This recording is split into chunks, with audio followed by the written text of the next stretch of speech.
What if I told you that that was the card I was trying to send to you? Would you believe me? I think you probably would say that. I like how you think. You're skeptical just like me. Hello everybody and welcome to Dara's Street Deceptions. I am your host Dara and you're very welcome to the show. In this week's episode we delve into the subject of psychological manipulation.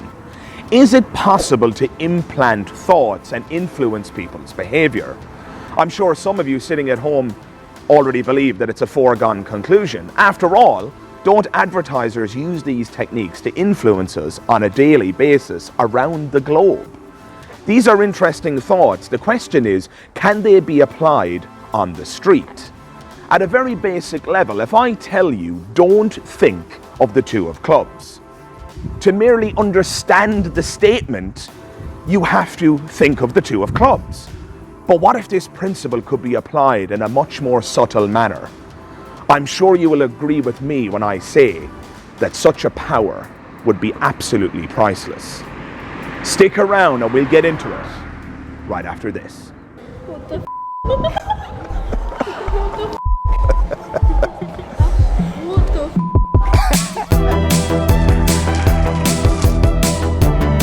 It did make me feel very confused and amazed.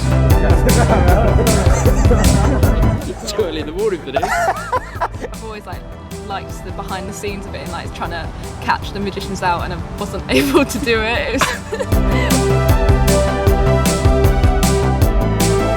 You mad? I no way. That is some scary. He's a wizard.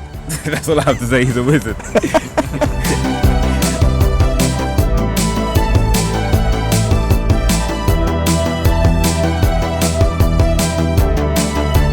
Adam, we've never met before, have we? No. Awesome. We haven't set anything up beforehand? No. I've got a deck of playing cards here, Adam. I want you to hold on to them. I'm not going to touch them until the very end. And when I do, you're going to make sure that I don't cheat. I'm going to handle them at fingertips and do this all very slowly. Okay? Do you play cards? No. You don't. Are you familiar with how a deck of cards works? You're familiar with the suits and the numbers and the picture cards and things like that? Yeah. Okay. Adam, have you ever heard of the idea of thought implantation? Have you heard of that? I have no idea, yeah. So, yeah, I think everybody kind of has a general sense of what it is.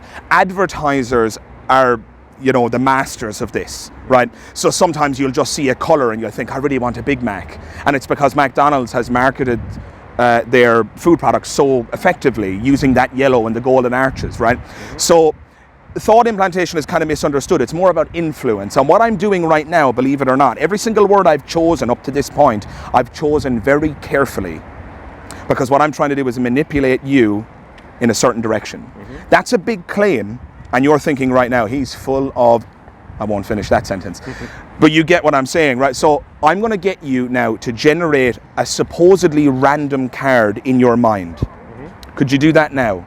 Imagine that card big and bright in your head. Mm-hmm. If I've done this correctly, what was the card you were thinking of? Two of Hearts. The Two of Hearts. What if I told you that that was the card I was trying to send to you? Would you believe me? I think you probably would say that. I like how you think. You're skeptical just like me. I'm going to give you a chance to change your mind though.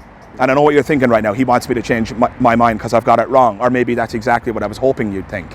I'm going to give you 5 seconds within which you can change your mind to a completely different other card. It's entirely up to you. If you want to stick where you were, that's entirely your choice. Most people don't change their mind, just so you're aware. Okay.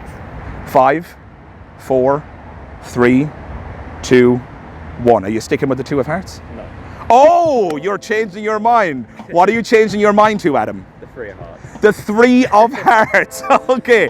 Adam, is that your final choice? Yeah, I'll stick with that one. You want to stick with the Three of Hearts because you may kick yourself for the rest of the evening wondering what would have happened if you didn't change your mind, or if you did. You're happy to stick with the Three of Hearts? Yeah. You've been holding that deck of cards. Fair? The whole time, yeah. Before I met you today, Adam, I took one playing card out of that deck and I flipped it over and I stuck it back in. Mm-hmm. Now, if memory serves correctly, it was very close to the top. Okay. At fingertips, I'm going to take this deck of cards and open them.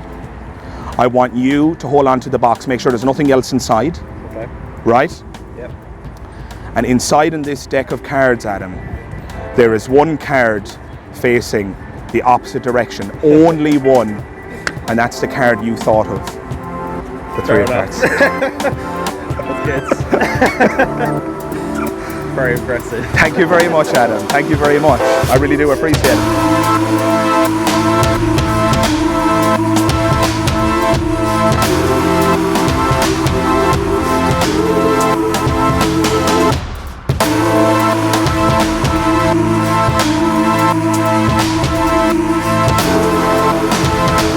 So yeah, he basically predicted, like way before we even met, what card I was going to pick from that pack of cards, just by the power of suggestion, I guess.